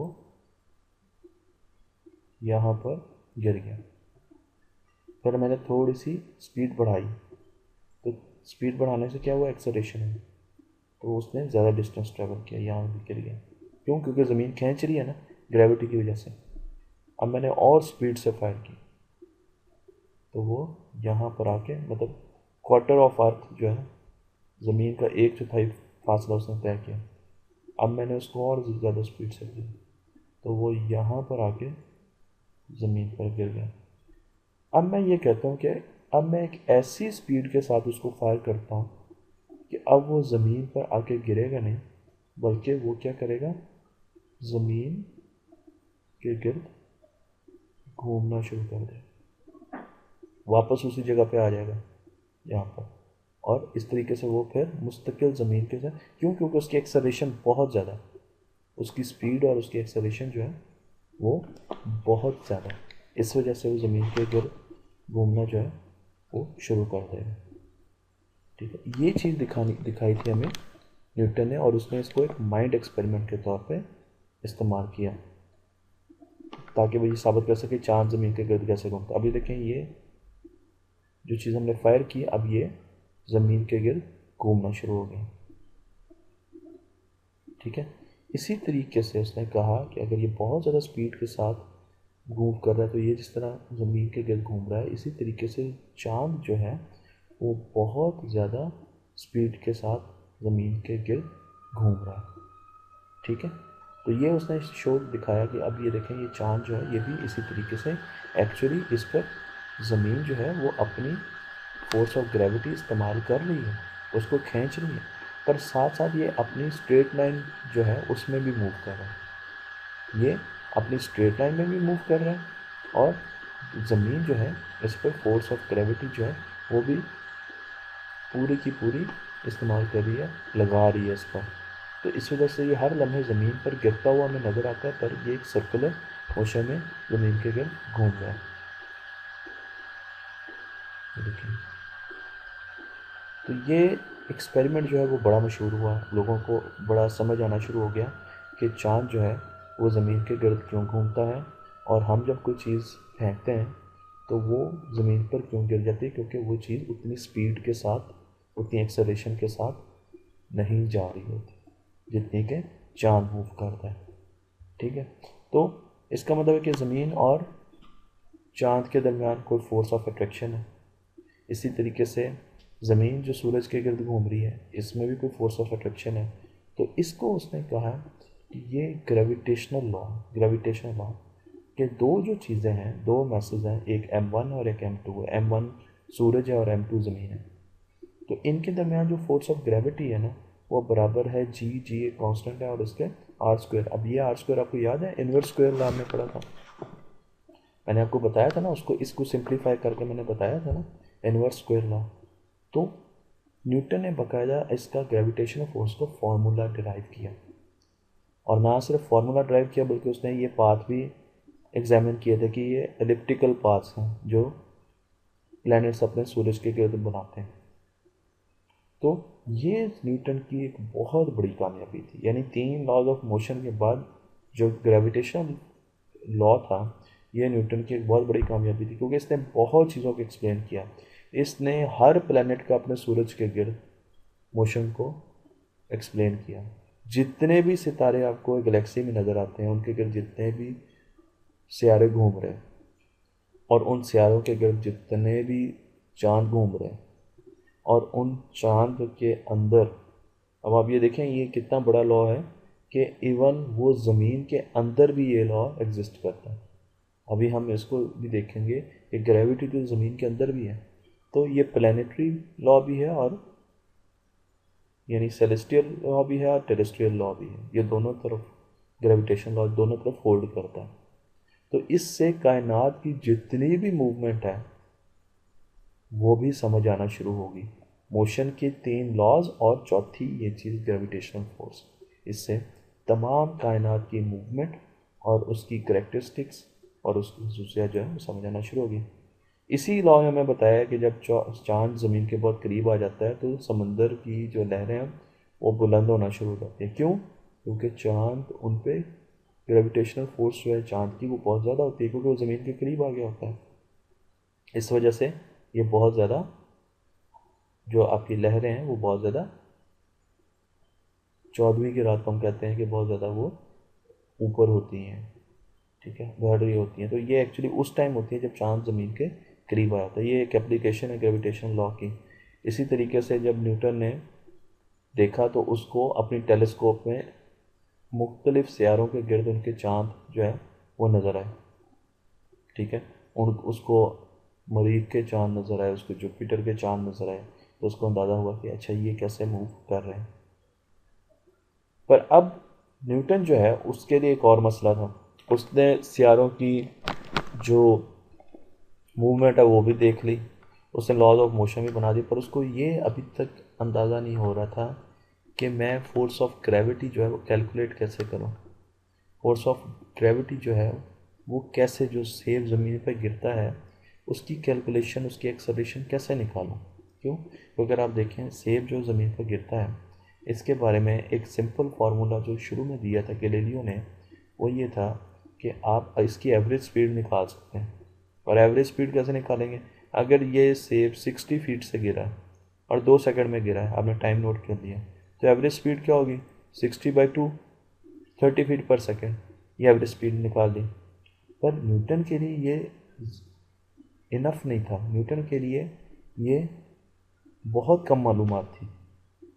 न्यूटन ये कहता था कि सेब जैसे जैसे ज़मीन के पास आता है इसकी एक्सेलरेशन बढ़ती है, हर लम्हे पर इसकी एक्सेलरेशन बदल रही है और बढ़ रही है। मैं इसकी किसी भी लम्हे पर एक्सेलरेशन कैसे कैलकुलेट कर सकता हूँ? तो न्यूटन क्या कहता था? न्यूटन कहता था कि अगर मैंने ज़मीन की फोर्स मालूम करनी है कि वो किस ग्रेविटी के साथ इसको अपनी तरफ खींचती है, ठीक है, तो मुझे ये एक्सेलरेशन पता होनी चाहिए। क्यों? क्योंकि मुझे ये तो पता है कि m जो है वो मैथ्स, और मैथ्स तो मुझे सेब का पता है, ठीक है। तो अब f और a में से मुझे a को निकालना पड़ेगा ताकि मैं f को कैलकुलेट कर सकूं। तो फिर मुझे पता चलेगा ना ग्रेविटेशनल फोर्स ज़मीन की जो है वो क्या होती है। पर अब उसके लिए इशू ये था कि स्पीड तो हर वक्त यहाँ पे चेंज हो रही है। इसकी स्पीड कम है जब ये टूटा था, फिर स्पीड बढ़ी, फिर और बढ़ी, फिर और बढ़ी, फिर और बढ़ी। जब ये ज़मीन पे आके लगता है तो इसकी मैक्सिमम स्पीड होती है। अब क्योंकि स्पीड चेंज हो रही थी तो एक्सेलरेशन भी थी, और एक्सेलरेशन जो है इसकी बढ़ रही थी, ये एक्सेलरेट कर रहा था, और उस एक्सेलरेशन को कैलकुलेट कैसे करना था, ये सबसे बड़ा इशू था। तो न्यूटन ने इसका एक बहुत ही ज़बरदस्त किस्म का सोल्यूशन निकाला। और कुछ लोग कहते हैं कि ये सोल्यूशन जो है ये भी कैलकुलस की बुनियाद पर है। हमने पहले देखा था कि हेले ने एक सवाल किया था, तो वो कैलकुलस की बुनियाद पड़ी थी कि मूवमेंट जो है ज़मीन की सूरज के गिर्द इन्वर्स स्क्वायर लॉ में वो किस तरीके से है। तो न्यूटन ने कहा था कि वो इलेक्ट्रिकल है, और उसके लिए जो कैलकुलेशन की वो कैलकुलस उसने बनाया वो कैलकुलेशंस करने के लिए। और कुछ लोग ये भी कहते हैं कि इस प्रॉब्लम को सॉल्व करने के लिए न्यूटन ने कैलकुलस बनाया, क्योंकि न्यूटन ने पता क्या किया? न्यूटन ने कहा कि अगर मैं ये देखना चाहता हूँ कि यहाँ पर कितनी स्पीड है, यहाँ पर स्पीड कितनी है, क्यों? क्योंकि फिर ही मुझे एक्सेलरेशन पता चलेगी ना। जब मुझे, तो मुझे क्या करना होगा? मुझे ये देखना होगा कि किसी भी लम्हे पे एप्पल की स्पीड क्या है, वो कितनी तेज़ी से ज़मीन की तरफ मूव कर रहा है, मुझे ये चाहिए। उसने क्या किया? उसने कहा कि मैं बहुत ही छोटा इंटरवल ले लेता हूँ, ठीक है, मैं अपने टाइम को छोटा करता जाता हूँ ताकि मैं किसी भी छोटे से छोटे टाइम पे बता सकूँ कि एप्पल की स्पीड क्या है। तो उसने इंटरवल जो है वो छोटा करना शुरू कर दिया। जैसे पहले 2 सेकंड का इंटरवल था, फिर उसने 1 सेकंड कर दिया, फिर उसने अब वो इससे भी नीचे गया, उसने क्या किया? उसने इससे भी छोटा कर दिया। तो उसने टाइम इंटरवल इतना छोटा किया कि उसने अपने बुक में लिखा है कि वो ऑलमोस्ट ज़ीरो था टाइम इंटरवल। उसमें भी वो एप्पल की स्पीड जो है उसको डिटरमिन कर रहा था।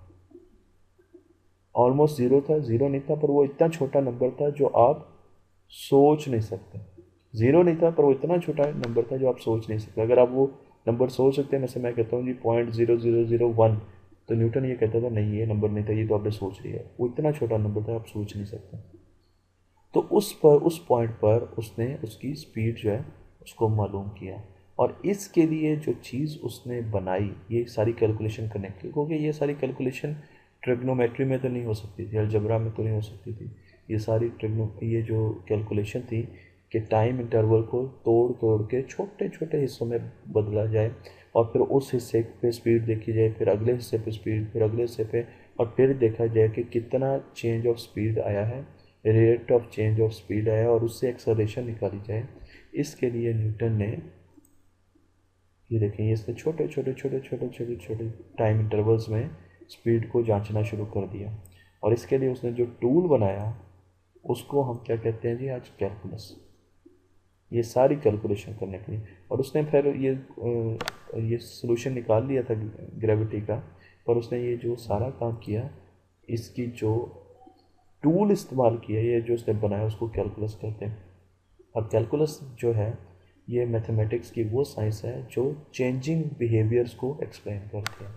दुनिया में जहाँ पर भी कोई चीज़ चेंज होती है ना, इसमें इंटीग्रल्स होते हैं, इसमें डेरिवेटिव्स होते हैं, ठीक है, इसमें मुख्तलिफ़ किस्म की जो शेप्स होती हैं, ठीक है। तो ये जो है ये चेंजिंग बिहेवियर्स को एक्सप्लेन करती है। तो आपने कई जगह पर देखा होगा ये मूवमेंट्स को, किसी भी मोशन को एक्सप्लेन करने के लिए कैलकुलस इस्तेमाल होती है। ठीक है जी। अच्छा, मुख्तलिफ़ किस्म के जो ग्राफिकल रिप्रेजेंटेशंस हैं, मुख्तलिफ़ किस्म के कर्व्स हैं, उनको एक्सप्लेन करने के लिए क्या यूज़ होती है जी? बिल्कुल, कैलकुलस यूज़ होती है। ठीक है। एंड ग्राफ जिनमें चेंजेस आ रही होती हैं उनको एक्सप्लेन करने के लिए कैलकुलस यूज़ होती है। पर अगर रियल लाइफ में देखें, ये बहुत चंद एग्जांपल्स जो मैंने दी हैं, रियल लाइफ में हर जगह पर कैलकुलस है। प्लानिटरी मोशन को एक्सप्लेन करने के लिए ग्राफिक कैलकुलस यूज़ होती है। जो अर्थक्वेक्स हैं उनको प्रिडिक्ट करने के लिए कैलकुलस यूज़ होती है। आपके जितने भी वेपनरी है, जिसमें जहाज़ हैं, जिसमें आपके रेडार्स हैं, इस किस्म की जितनी भी चीज़ें में कैलकुलस यूज़ हो रही होती है। इसमें आपकी प्रोसेस इंडस्ट्री जो होती है, जहाँ पे आपके मुख्तलिफ इंस्ट्रूमेंटेशन होती है, वहाँ पर भी जो कंट्रोलर्स वगैरह होते हैं उनमें भी कैलकुलस यूज़ हो रही होती है। बायो कैलकुलस एक नई ब्रांच है जो बायोलॉजी में यूज़ हो रही होती है। स्टैटिस्टिक्स जो है, आप देखें, वो भी कैलकुलस से काफ़ी ज़्यादा रिलेटेड है। ठीक है जी। स्टैटिस्टिक्स कैलकुलस का ये वो है। आपके पास अगर स्टॉक एक्सचेंज है, इसमें भी इसकी एस्टिमेशन के लिए कैलकुलस यूज़ हो रही होती है। तो हर जगह पर प्रेडिक्शंस के लिए, एस्टिमेशंस के लिए, मॉडलिंग के लिए कैलकुलस जो है वो बहुत ज़्यादा ज़रूरी समझी जाती है। और ये इजाद है न्यूटन की, और उसके साथ साथ पैरेलल में लिबनीज़ की। तो एक छोटी सी चीज़ जो मैं इसमें बता दूं, और वो ये है कि न्यूटन ने हमें ये बताया कि F is equal to M A है, और हमें ये पता है कि अंडर ग्रेविटी ये इक्वेशन बदल जाती है, W is equal to M G. तो अगर आप का मास तो कांस्टेंट है, तो अगर आप ज़मीन पे खड़े हैं तो ज़मीन की ग्रेविटी के लिहाज से आपका वेट जो है वो सपोज 1200 न्यूटन है, क्योंकि मास तो 120 kg है। तो अगर आप चांद पे जाते हैं तो चांद पे आपका मास तो वही रहेगा 120 kg, पर क्योंकि वहाँ की ग्रेविटी कम है, ज़मीन से 6 गुना कम है वहाँ की ग्रेविटी, तो आपका जो वेट है वो 6 गुना कम हो जाएगा।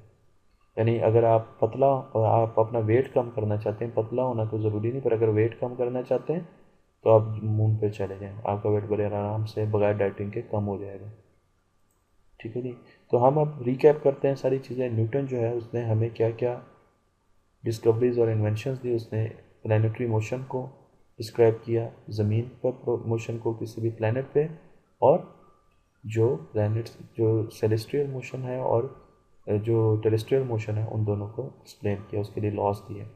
उसने लाइट के साथ लॉज दिए हमें, लाइट के एप्लीकेशंस दी, reflection, refraction, theory of light दी। उसने बाइनोमियल थ्योरम दिया हमें, ये यहाँ पर मैंने एक्सप्लेन नहीं किया, पर न्यूटन ने बाइनोमियल थ्योरम भी दिया। कैलकुलस, फिर ग्रेविटेशनल फोर्स के लॉ जो है वो बड़ा इंपॉर्टेंट था, वो उसने हमें जो है वो दिए, जो कि अब रियल टाइम में हर चीज़ जो है, और जो हमारी मॉडर्न साइंस है इसकी बेसिस दी है हमें न्यूटन ने। इसने बेसिस दिए जिसके ऊपर बैठ के हम अब काम कर रहे हैं। और मैं आपको दो इंटरेस्टिंग फैक्ट्स न्यूटन के बारे में बताता जाऊँ एंड पे। वो ये कि न्यूटन ने बहुत कम टाइम जो है वो फिज़िक्स और मैथ्स को दिया। न्यूटन ने अपनी ज़िंदगी का बेशतर हिस्सा जो है वो दिया केमिस्ट्री को, अल्केमी को, जिसको उस वक्त कहा जाता था कि जादूगरी है। तो न्यूटन ने एक ऐसा, जिसको फिलोसफर स्टोन कहते थे, बनाने की कोशिश की, जो कि कुछ मेटल्स को सोने में बदल सके।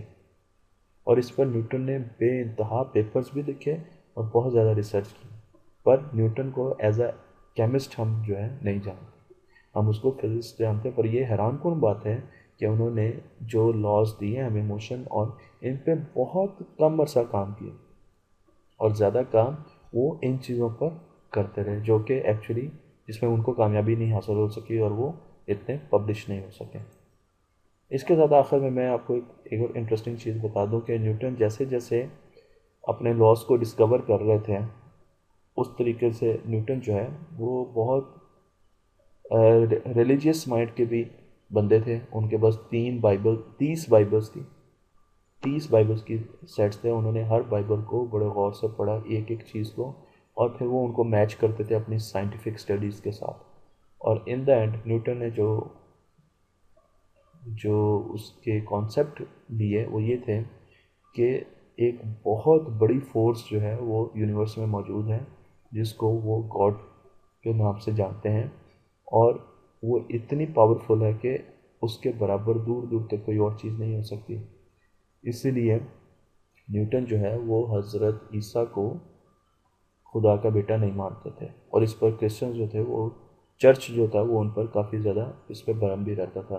पर उनका पॉइंट ऑफ व्यू ये था कि जिस खुदा को या जिस गॉड को मैं जानता हूँ, जो कि इतना पावरफुल है कि वो सारे प्लैनेट्स की मूवमेंट करवा रहा है, वो उतनी पावर किसी इंसान में नहीं हो सकती। तो रिलीजन के लिहाज से न्यूटन जो था वो चर्च के इतना करीब नहीं था, और उसकी अपना फर्म बिलीव था एक गॉड पे, और वो समझता था कि वो गॉड जो है वो इतना पावरफुल है कि वो हर चीज़ को कंट्रोल कर रहा है। इसके साथ ही हमारा ये लेक्चर ख़त्म होता है।